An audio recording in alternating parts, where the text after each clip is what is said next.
Hi everyone and welcome back to the Rose Enthusiast garden. Today I'm reviewing one of my favorite roses, and this is Rose Trendy by Pheno Geno. I will talk about the growth habit, how it's performing in my garden, if it has any fragrance, and the cut flower suitability. I have chosen this rose for today because it really impressed me on how well it's maintaining the flowers in this current weather. We are now at the beginning of December. We had so much rain and freezing temperature in the last 2 weeks here in the UK, and of course the daylight is less than ideal, and this rose is still in flower. This was my number 4 on my top 10 best performing roses for this year, and I think it deserves an entire episode where I will talk only about this rose. I will start with a few facts.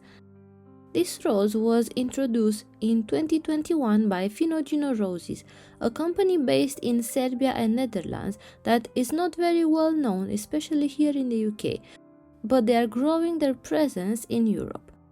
Browsing through their website, I'm happy to see that they have a very wide range of roses, not only traditional shrubs and garden roses, but they also bred scented roses, winter hardy roses, and even edible roses. They are roses with petals that are meant to be used in cooking or as edible or ornamental petals. I have also ordered Rose Anistar Aroma, so I can't wait to see how it will perform next year. Back to Rose Trendy. This is part of the fashion collection and it's a mix of orange and pink color shade.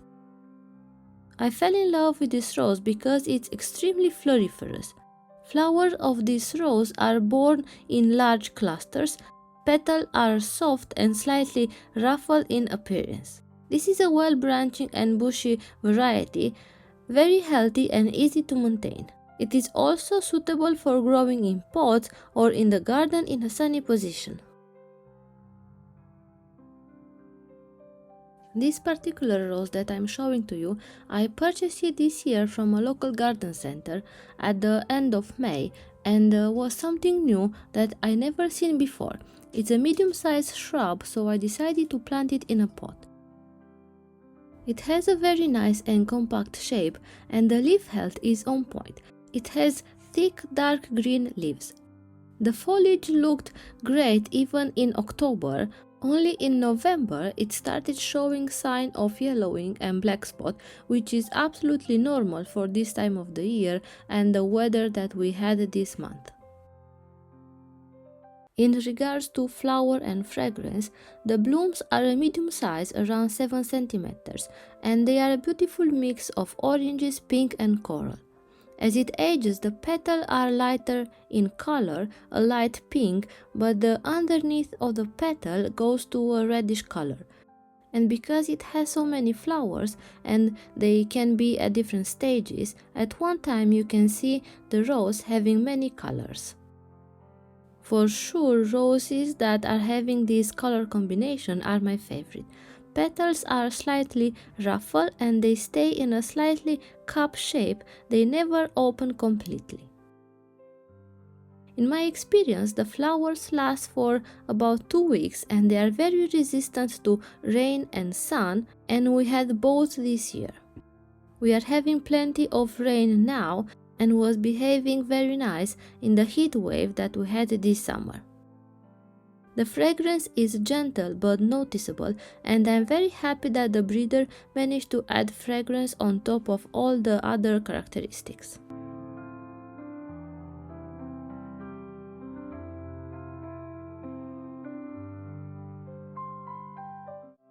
Regarding the flowering and the repeat bloom, Trendy is a reliable repeat bloomer in my garden.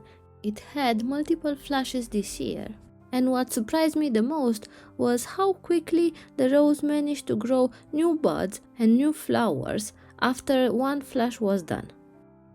Another plus was that all flushes were equally full. It wasn't like other roses that have one flush very full and lush and the others with just a few flowers. It started flowering around the 15th of June. By the 1st of July, they started to look a little bit tired, and on the 27th of July was again full of buds and with a few of them open. On the 17th of August was looking spectacular and stayed like this for weeks.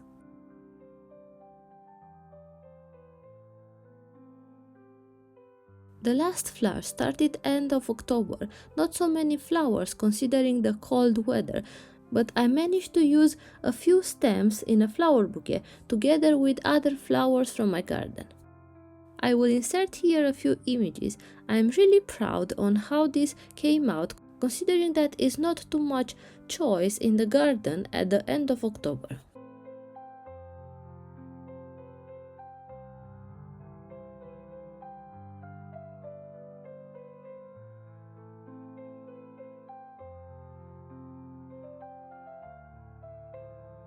Regarding the uses and best placement, as I said, I have this rose in a pot and is doing fine.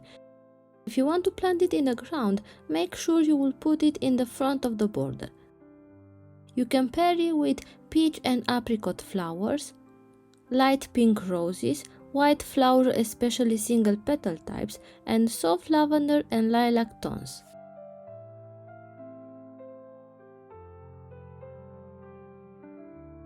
Regarding the cut flower qualities, this rose, it may not match the ideal cut rose profile, but my view is that Rose Trendy could work occasionally as a cut flower.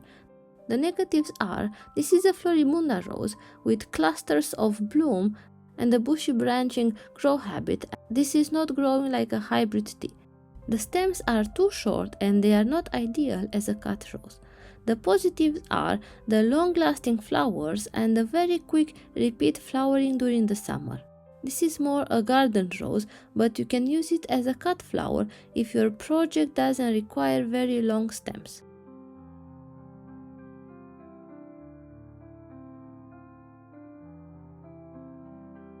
And now just a few words for the pros and the cons. The pros. This rose has a beautiful form, beautiful and unique color, healthy foliage, repeat flowering, very floriferous and abundant, and flowers last on the plant for a very long time. The cons, I don't think I have any, maybe a more intense fragrance if I really need to mention something. My final conclusion. Overall, Trendy is a charming and reliable rose. It's perfect if you love soft romantic blooms and gentle fragrance. I'll definitely grow it again. If you have the possibility to purchase and grow this rose, I highly recommend it to give it a chance. I forgot to mention that this video is not sponsored and this is my opinion and experience after growing this rose for one season in my garden. Thank you so much for watching. If you enjoyed this review, please like, subscribe, and please let me know in the comment a rose that really impressed you this year and that you like very much. In the next following weeks, my plan is to bring you each week a rose review for the most productive and beautiful roses that I have grown this year. If you are interested to see my top 10 best roses for 2025, you can click here to watch the next episode. See you next time in the Rose Enthusiast Garden. Bye!